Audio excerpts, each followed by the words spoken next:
अल्लाह अकबर। तो मेरे आका जिन लोगों को क्रिकेट के मैदान में नमाजें तर्क करते देखते होंगे, जिनके हाथों में शराब के प्याले देखते होंगे, जिनको पार्कों में अय्याशियां करते देखते होंगे, तो अल्लाह के रसूल सल्लल्लाहु अलैहि वसल्लम के दिल पर क्या गुजरती होगी। मेरे आका सल्लल्लाहु अलैहि वसल्लम के दीवानों, मेरी कौम के जवानों, इस दुनिया के अंदर हम पहली और आखिरी मर्तबा आए हैं।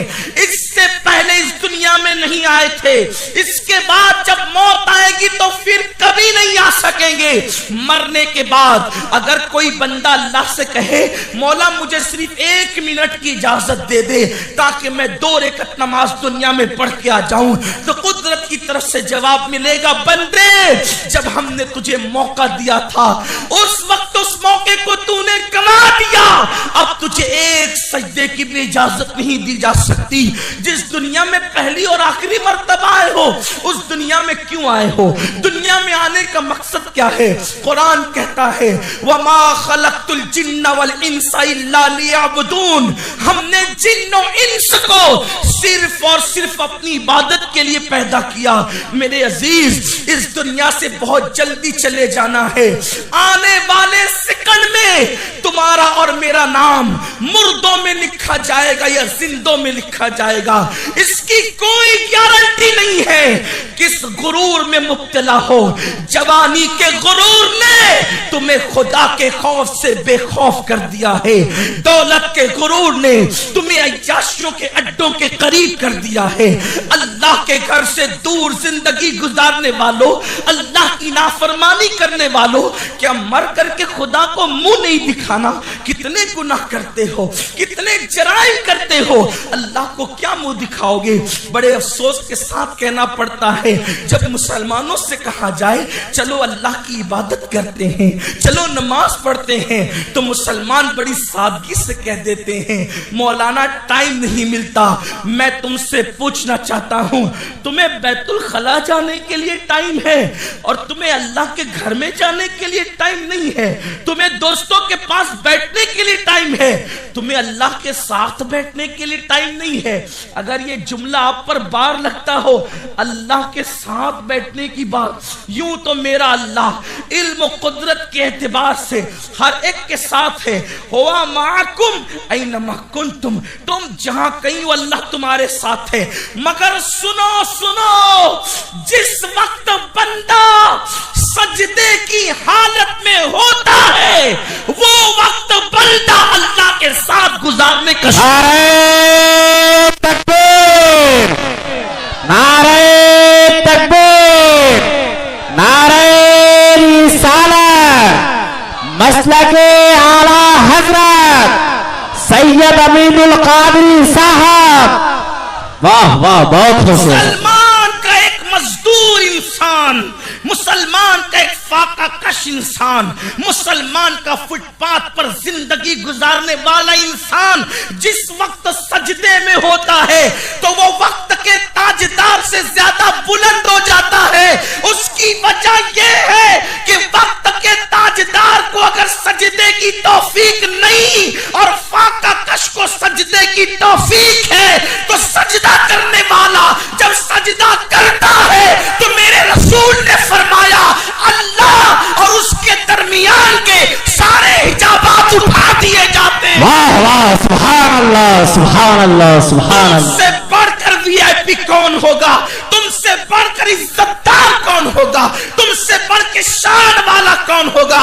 मुसलमानों, अगर तुम्हें एमएलए याद कर ले, तुम्हें एमपी याद कर ले, तुम्हें वजीर याद कर ले तो तुम कितना फुदकते हो। आज एमपी की तरफ से बुलावा आया है, आज एमएलए की तरफ से बुलावा आया है, आज एमपी की तरफ से बुलावा आया है, आज वजीर की तरफ से बुलावा आया है। सुनो सुनो, कोई दुनिया का लीडर बुलाए ना बुलाए हम परवाह नहीं करते। रसूलुल्लाह की गुलामी ने हमें वो मनसब अता किया है कि हमें 5 मर्तबा अल्लाह की तरफ से बुलावा आता है, अल्लाह का मुनादी हमें बुलाता है। लेकिन अफसोस, हम वजीरों की दावत पर तो जाते हैं, हम अमीरों की दावत पर तो जाते हैं, क्या तुम अल्लाह की दावत पर भी जाते हो? जो काम खुदा की दावत को अहमियत न दे, फिर उस कौम का ठिकाना जहन्नम नहीं तो क्या है। और जहन्नम तो बाद में ठिकाना है। जो कौम अल्लाह की दावत को अहमियत न दे, वो कौम बेचैन नहीं होगी तो क्या होगा, वो कौम बेकरार नहीं होगी तो क्या होगा, वो कौम रोटी के टुकड़ों को न तरसेगी तो क्या होगा, वो कौम अल्लाह अकबर बिस्तरों पर सिसकियां न लेगी तो क्या होगा। खुदा की बारगाह के सजदे से दूर होकर खुशियां चाहते हो। कोई काम करके कामयाबी मिले कोई गारंटी नहीं है। अल्लाह के रसूल अलैहिस्सलाम ने अजान के जो अल्फाज वही के मुताबिक मुतय्यन फरमाए हैं, उसमें खास बात है हय्या अलस सलाह, नमाज की तरफ आओ। जब इंसान किसी काम की तरफ आता है तो उसकी लालच होती है, इससे मिलेगा क्या। इंसान किसी भी काम की तरफ आएगा तो लालच से आएगा, इसके पास आकर ये काम करके मिलेगा क्या। तो मुअज्जिन जो अल्लाह रब्बुल इज्जत का मुनादी है, उस 5-6 फुट के आदमी को मामूली मत समझना। जो अल्लाह का मुनादी है, कुरान कहता है वमन अहसनु कौलन मिम्मन दाअ इलल्लाह, उससे बेहतर गुफ्तगू और बात, उससे बेहतर कौल किसका है जो अल्लाह की तरफ बुलाए। इब्ने अब्बास कहते हैं कौलम मिम्मन दाअ इलल्लाह, अल्लाह की तरफ बुलाने वाले में बहुत सारी तफासीर बयान की गई है। उनमें से एक ये भी है कि इससे मुराद मुअज्जिन है जो तुम्हें रोजाना 5 मरतबा अल्लाह की तरफ बुलाता है। उससे बेहतर बात किसकी है, उससे बेहतर बात किसकी है। अल्लाह का मुनादी तुम्हें बुला रहा है और कह रहा है हय्या अलस सलाह, नमाज की तरफ आओ। दिल में ख्याल उठता है कारोबार छोड़ के, दुकान छोड़ के, मकान छोड़ के, नरम नरम बिस्तर छोड़ के, गद्दे छोड़ के सजदे के लिए जाऊंगा, मिलेगा क्या। फौरन मुअज्जिन कहता है अपनी तरफ से नहीं, ज़बान मा औहा के सिखाए हुए अल्फाज से, हय्या अलल फलाह। अगर तुम नमाज की तरफ आए तो कहता है कामयाबी की तरफ आओ। यानी जिस कौम के अंदर नमाज होगी, जिस कौम के अंदर नमाज होगी, जिस कौम में नमाज का शौक होगा, जिस कौम में नमाज की आदत होगी, जिस कौम में नमाज का अंदाज होगा, जिस कौम में नमाज और सजदे की तड़प होगी, उस कौम के लिए कामयाबी मुकद्दर बना दी जाएगी कि वो कामयाब ही रहेंगे, कामयाब ही रहो। और नमाजी की नाकामी की बात करने वाला कोई कमजोर ईमान वाला तो हो सकता है, मोमिन कामिल ये बात नहीं कर, क्योंकि अल्लाह के रसूल ने फरमाया अजान के अल्फाज। कभी अजान पे आपने गौर किया? अजान के असल अल्फाज जो नमाज के मुतालिक है ये 2 ही हैं, हय्या अलस सलाह और हय्या अलल फलाह। उससे पहले और उसके बाद आखिर ये फलसफा अजान क्या है? दावत देनी किस चीज की है? नमाज की। सीधा कह दिया जाता है हय्या अलस सलाह, आ जाओ नमाज के लिए, लेकिन डायरेक्ट नहीं कहा गया। पहले शुरुआत की गई अल्लाहु अकबर, अल्लाहु अकबर, अल्लाह सबसे बड़ा है, अल्लाह सबसे। ये जो दावत देने के लिए तू मुअज्जिन खड़ा है, उससे फितरत पूछ रही है कि तू ये जो दावत देने खड़ा है किसकी तरफ से? इसलिए कि तेरी बात तो मैंने मानना नहीं है, तू तो मेरी तरह इंसान है। जब लोग नबी को अपनी तरह बशर कह देते हैं तो उस 2 टांग के मुअज्जिन पर यकीन कौन करेगा? लोग इस कदर नाहंजार हुए कि साहिबे वही को भी अपनी तरह कह गए। लोग इस तरह सिया दिल हुए कि उस साहिबे मिराज और साहिबे बुराक को भी अपनी तरह कह गए। मैं पूछता हूं, अगर मुस्तफा जाने रहमत को हलीमा की बकरियों के पीछे देखकर अपनी तरह कहते हो तो मेराज में जिब्रील के आगे आगे भी तो देखो। थके तेरूल अमी के बासू, कहां वो दामन कहां वो पहलू, रिकाब छूटी उम्मीद टूटी, निकाय हसरत के वलवले थे। नारे तकबीर, नारे। इसके सफर का साथ जिब्रील भी ना निभा सके, उसे आमिना का लाल कहते हैं। मोहसिन 2 टांग का बेचारा जिसको लोगों ने खुद मुतय्यन किया हो 1500 पे, उसकी बात पर कौन एतमाद करेगा? नमाज की तरफ बुलाने वाले किसकी तरफ से तू खड़ा है? तो पहले ही आगाज किया उसने, अल्लाह अकबर अल्लाह अकबर। मुझे उसकी तरफ से खड़ा किया गया है जिससे बड़ा कोई है ही नहीं, जिससे बड़ा कोई है ही नहीं। अच्छा, ये अल्लाह कौन है? फिर सवाल होता है, अल्लाह सबसे बड़ा है तो ये है कौन? वो कहते हैं अशहदु अल्ला इलाहा इल्लल्लाह। ये अल्लाह वो है जिसके सिवा कोई माबूद है ही नहीं, इबादत के लायक सिर्फ अल्लाह है। ये किसने बताया? क्योंकि वो दिखता तो है नहीं, समझ में नहीं आता, नजर में नहीं आता, जबान में नहीं आता, बयान में नहीं आता। जो बयान में मुकम्मल आ जाए वो अल्लाह नहीं है ना, जो समझ में आ जाए वो अल्लाह नहीं है, जिसे समझाया जा सके वो अल्लाह नहीं है। वो समझ से बड़ा है, वो सोच से बड़ा है, वो फिक्र से बड़ा है। तू दिल में तो आता है, समझ में नहीं आता। मैं जान गया बस तेरी पहचान यही है। लेकिन ये बात बताई किसने कि अल्लाह है और वही इबादत के लायक है। तो कहता है अशहदु अन्ना मुहम्मद रसूलुल्लाह, मुहम्मद अल्लाह के रसूल है और उन्होंने बताई है ये बात। अच्छा, इतनी बड़ी बारगाह से खड़ा है, बोल कहना क्या चाहता है? तो कहा हय्या अलस सलाह, नमाज के लिए आओ। क्या मिलेगा इससे? हय्या अलल फलाह, कामयाबी मिल जाएगी, कामयाबी मिल जाएगी।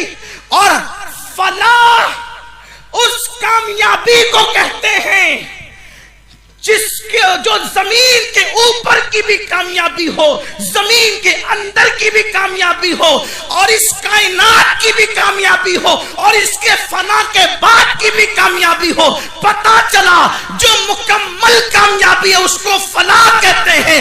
पता चला इस्लाम कह रहा है अगर लहद से लेकर महद से लेकर लहद तक और लहद से लेकर आखिरत तक की कामयाबी चाहते हो तो सजदों को लाजिम पकड़ो, नमाज पढ़ो, अल्लाह तुम्हें कामयाबी अता फरमाए। हम नमाज को छोड़कर सब कर रहे हैं।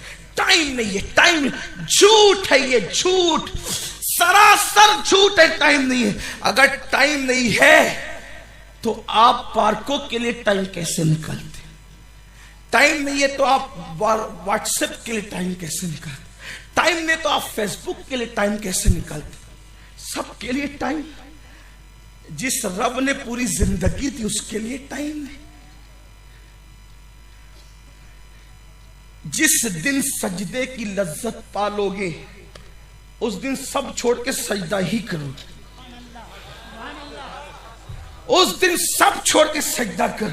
इसलिए कि जिनको सजदे की लज्जत मिली है, जिनको सजदे की लज्जत मिली है, फिर उन्होंने रातों की नींद छोड़ी है।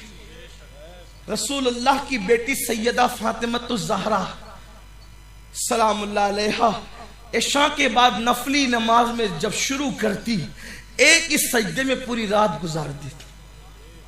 पूरी रात एक सजदे में गुजर जाती और जब सुबह होती तो नमाज जल्दी से मुकम्मल करके हसरत से कहती, इतनी छोटी तूने रात बनाई। हमें गुनाह के लिए रात छोटी पड़ती है, उन्हें सजदे के लिए रात छोटी पड़ती थी। इसलिए कि हमें गुनाह की लज्जत मिल गई है और उन्हें सजदे की लज्जत। याद रखना, गुनाह में लज्जत तो मिल सकती है, गुनाह में इज्जत नहीं मिल सकती। गुनाह में चंद लम्हे की लज्जत जरूर है लेकिन गुनाह में इज्जत नहीं है। ये जो दुनिया में जलील होते फिर रहे हो ना, गुनाहों की लज्जत की बुनियाद, छोड़ दो गुनाह को और सजदे की लज्जत हासिल करो। खुदा की कसम, सजदे की लज्जत वो है कि जो बिस्तरों से उठाकर मुसल्ले पे खड़ा करती, कोई सजदा करे भी तो से, और उससे बेहतर चीज असल में बात यह है, कोई बंदा सारी जिंदगी अगर सब्जी और भाजी ही खाता रहे, सोचे कि यही सबसे बड़ी नेमत है। लोग कहें भाई इसके सिवा भी कुछ खाका हमें नहीं चलता, इसके सिवा, एक दिन उसके मुंह में वो लुकमा अगर चला जाए तो सोचेगा पागल था कि सारी जिंदगी मैंने सब्जी खा करके गुजार दी, इसकी लज्जत तो मुझे मिली ही नहीं थी। खुदा की कसम कहता हूं, आपसे आज एक बात कहता हूं, सब चीज की लज्जत उठाइए, कभी मेरे अल्लाह की बारगाह में सर टेक कर सजदे की लज्जत भी उठा। और सजदा वो नहीं कि मुर्गे के ठोंग मारने की तरह सजदा नहीं, सजदा वो इस शान से कि जिस रब्बे आला का नगमा, लाहूती नगमा आप जबान से गुनगुना रहे हैं, दिल भी उसकी बारगाह में झुके और दिल ये सोचे कि वो देख रहा है और वो मेरी शहरक से ज्यादा करीब है। फिर देखो आंखें ना नम हो जाए तो फिर कहना। और सजदे में जितनी लज्जत मिलती है, जितना सुकून मिलता है, उतना सुकून किसी चीज से नहीं। हैरत है, लोग सोचते हैं सजदे में सुकून कैसे है। साइंस कहती है जब इंसान जमीन पर सर रखता है तो जमीन जो है वो उसके दिमाग को, चूंकि जमीन के अंदर कशिशे सिक्ल है, तो उसके दिमाग को अपनी तरफ खींच, हर चीज को अपनी तरफ खींचती है। तो वो शुआएं जो इंसान को डिप्रेशन, वो शुआएं जो इंसान को बेचैन करती है, वो जमीन में जज्ब होती है। नतीजे में इंसान को अल्लाह सुकून की दौलत अता फरमाए। ये तो उन्होंने कह दिया, वरना हमारे महबूब का तो फरमान ये है कि सजदा करो, अल्लाह तुम्हें सुकून की दौलत अता करे। हमें साइंस की तहकीक से क्या लेना, हम तो अहले जाहिर के लिए बातें करते हैं, वरना महबूब ने जो कह दिया इससे बढ़कर बातें उसमें मौजूद है। अभी तक साइंस की निगाह जहां तक नहीं पहुंची, उससे ज्यादा तो महबूब कह चुके। तो मैं अपनी बात को ज्यादा आगे बढ़ाते हुए, तूल न देते हुए, कुरान कहता है नेकों के लिए जन्नत है।